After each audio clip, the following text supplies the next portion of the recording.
Olá, nesse vídeo iremos tratar do evento S2230, o evento afastamento temporário.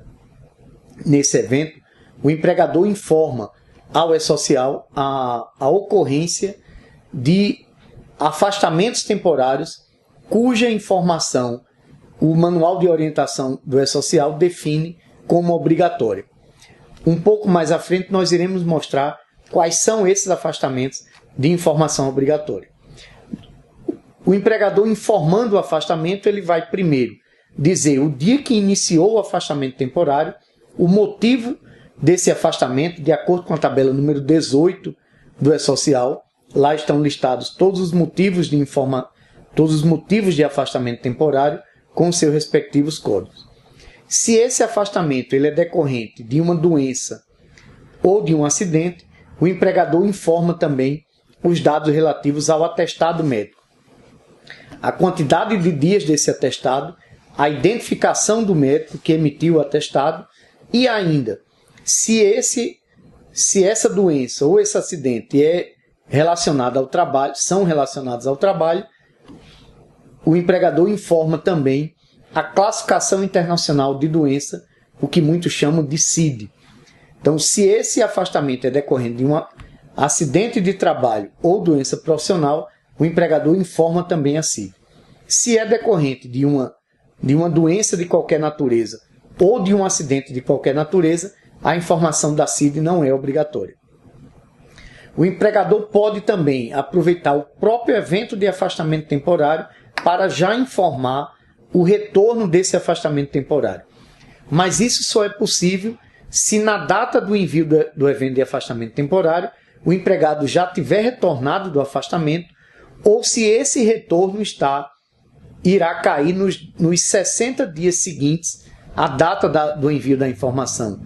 Se esse afastamento foi decorrendo de férias ou se esse retorno irá ocorrer dentro dos 10 dias seguintes, se esse afastamento se esse afastamento é decorrente de qualquer outro motivo que não seja o de férias, o empregador já consegue informar no evento de afastamento temporário a data do retorno do empregado desse afastamento temporário. Existe também um campo destinado à observação que o empregador pode utilizar para prestar a informação de qualquer informação que ele considere relevante e em qual prazo é que o empregador tem de informar tem de enviar o evento de afastamento temporário.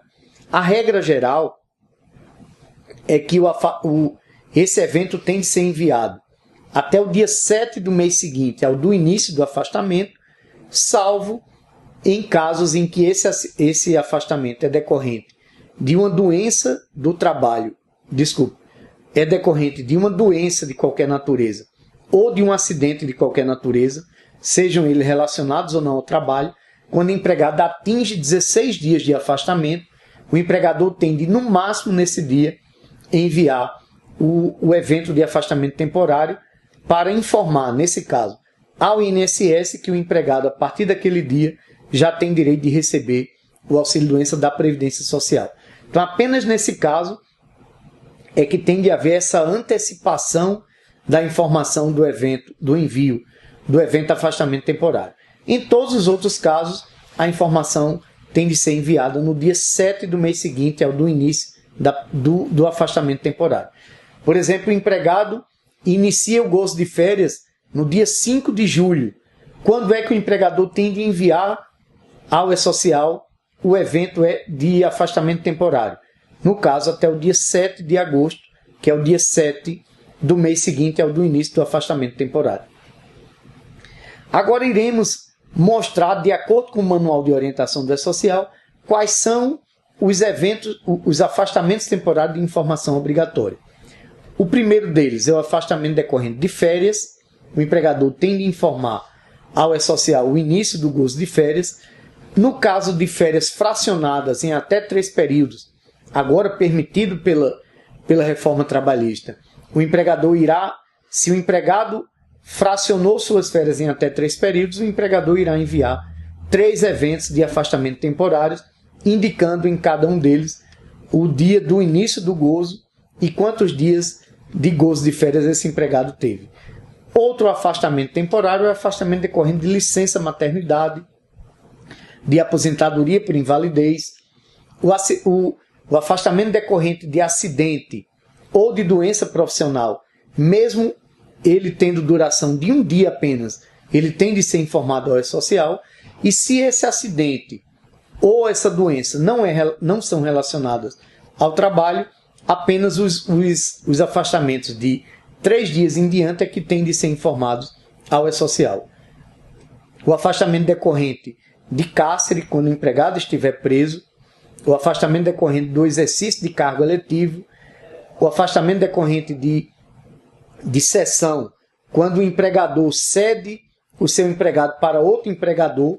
Isso é muito comum nas empresas públicas, nas sociedades de economia mistas, de uma empresa ceder empregado para outra empresa, para o serviço militar obrigatório e, por fim, todo o afastamento que tiver abrangido o mês civil, todo mês civil, e que em decorrência desse afastamento não é devido remuneração pelo empregador ao empregado.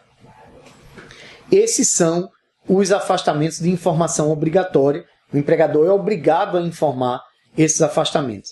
Nesse último caso, se o empregado esteve durante todo o mês civil afastado e em decorrência disso não tem remuneração, e o empregador não envia a informação desse afastamento ao E-Social, ele, na hora de fechar a sua folha de pagamento, o E-Social irá criticar, irá impedir o fechamento da folha e irá indicar que a razão do impedimento é porque existe um empregado cujo contrato está em vigor e não teve informação de remuneração naquele mês. O empregador tendo feito a informação relativa a esse afastamento, aí sim o E-Social sabe que aquele empregado naquele mês não tem informação de folha de pagamento em decorrência de ele ter, durante todo o mês civil, ter ficado afastado e em decorrência disso não tem remuneração a receber do seu empregador. Todos os outros afastamentos que não sejam esses que nós dissemos aqui de informação obrigatória, se o empregador quiser mesmo assim prestar informação relativa aos outros afastamentos, ele pode, mesmo não sendo obrigado. Nós temos aqui 3 exemplos de afastamentos decorrentes de doença relacionada ao trabalho ou não relacionada ao trabalho, e nós vamos explicar quando é que o empregador tem de, em alguns casos, no 16º dia no máximo, prestar informação relativa a esse afastamento. No primeiro exemplo, o empregado teve 3 afastamentos, todos eles por uma mesma doença e todas elas relacionadas ao trabalho. O empregado teve um afastamento de 2 dias em março, do dia 1º e dia 2 de março. Teve outro afastamento do dia 8 ao dia 17 de março, um afastamento de 10 dias. E outro afastamento do dia 13 ao dia 17 de abril, de 5 dias. Então veja que, em razão de esse primeiro e o segundo afastamento ser por uma mesma doença relacionada ao trabalho, o empregador tem de, no dia 7 de abril, enviar o evento de afastamento temporário, indicando esses 2 afastamentos, o de 2 dias e o de 10 dias.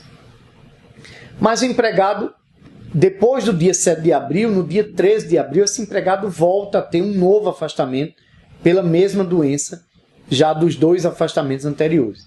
Nesse caso, o empregador tem de, até o dia 16 de abril, enviar o evento S2230 para informar esse terceiro afastamento. Veja que o empregado já somava 12 dias de afastamento e agora ele teve um novo afastamento de 5 dias. Esse empregador ele não é obrigado a pagar esse afastamento, esse atestado médico de 5 dias. O empregador, nesse caso, só é obrigado a pagar os 3 primeiros dias de afastamento, são os dias que completam os 15 dias de afastamento que cabe ao empregador. Mas no dia 16 de abril, esse empregador tem de enviar o evento de afastamento temporário para informar ao INSS que, a partir do dia 16 de abril, esse empregado já tem direito de receber o auxílio-doença diretamente do INSS. Veja que aqui o empregador, nós estamos partindo do pressuposto de que o empregador só teve como fazer esse gerenciamento para verificar que os 3 afastamentos foram por uma mesma doença relacionada ao trabalho, se nesses 3 atestados contiver a CID, a Classificação Internacional de Doença. Se em um desses atestados não houver a informação da CID, o empregador não tem como saber que esses 3 afastamentos foram por uma mesma doença relacionada ao trabalho. Mas, como essas doenças, esses afastamentos são por uma mesma doença relacionada ao trabalho, nesse caso o médico ele é obrigado a informar no atestado médico a CID correspondente. Sendo uma doença relacionada ao trabalho, essa doença é de notificação compulsória e o médico tem de lançar no atestado médico a Classificação Internacional de Doença. Essa mesma situação ela não ocorre quando é uma doença não relacionada ao trabalho. Nesse caso, o médico só pode registrar no atestado médico a CID se o empregado autorizar esse registro. E é o que nós vamos ver aqui nesse segundo exemplo. O empregado teve 4 afastamentos, todos eles por uma mesma doença, mas ela não é relacionada ao trabalho. Então veja que o empregado teve um afastamento de 2 dias em março, de 11 dias em março ainda, um de 2 dias em abril e outro ainda em abril também de 2 dias. Nesse caso, no dia 7 de abril, o empregador só tem de informar esse segundo afastamento de 11 dias. O primeiro afastamento de 2 dias, como é uma doença não relacionada ao trabalho, o empregador não é obrigado a enviar o evento de afastamento temporário relativo a esse afastamento. Mas, digamos que no dia 16 de abril, esse empregado, ele totaliza 15 dias de afastamento. Ele já tinha 2 dias do primeiro, 11 dias do segundo e 2 dias no terceiro afastamento, ele já totalizou 15 dias. No dia 16 de abril, o empregado volta a ter um novo afastamento, também pela mesma doença, mesmo que não relacionada ao trabalho, e aí nesse caso o empregador não é obrigado a pagar esse atestado de 2 dias. O empregador deve, nesse caso, no próprio dia 16 de abril, já enviar o evento de afastamento temporário para indicar não só esse 4º afastamento, mas sim o primeiro afastamento ocorrido lá em março, que o empregador não tinha obrigação de ter enviado. Ele vai enviar essa informação agora no dia 16 de abril. Então, no dia 16 de abril, ele vai informar o primeiro afastamento, o terceiro afastamento e o quarto afastamento. Como eu já disse, o empregador só tem como fazer esse monitoramento se nesses 4 atestados médicos houver a informação da CID e lembrando que nesse caso, aqui o médico só pode registrar no atestado a CID, como é uma doença não relacionada ao trabalho, se o empregado tiver autorizado ao médico que ele registre no atestado a CID. O outro detalhe é que esses afastamentos pequenos de 1, de 2, de 3 dias, eles só podem ser somados para o atingimento dos 15 dias se esses afastamentos ocorrerem dentro de 60 dias contado do primeiro retorno. Então o empregado voltou no dia 2 de março, no dia 3 de março do seu primeiro afastamento, e todos os afastamentos pela mesma doença relacionada ao trabalho que ocorrerem dentro dos 60 dias seguintes, aí sim é que eles podem ser somados para se atingir esses 15 dias. O terceiro exemplo é um exemplo que o empregado, no primeiro afastamento motivado por uma doença não relacionada ao trabalho, o empregado já teve o afastamento de 16 dias. Então, até o dia 19 de junho, o empregador já tem de ter enviado esse primeiro afastamento.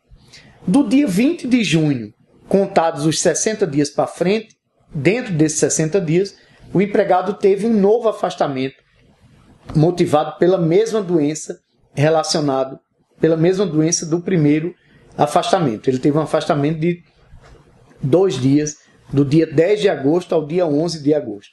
Nesse caso, no próprio dia 10 de agosto, o empregador já tem de enviar o afastamento, o evento S2230 para informar ao INSS a ocorrência desse novo afastamento já após o 15º dia útil, e o INSS já irá saber que a partir desse dia é o próprio INSS quem irá pagar esse esse afastamento do empregado de 2 dias. Então veja que aí não é o empregador quem vai pagar esse afastamento de 2 dias.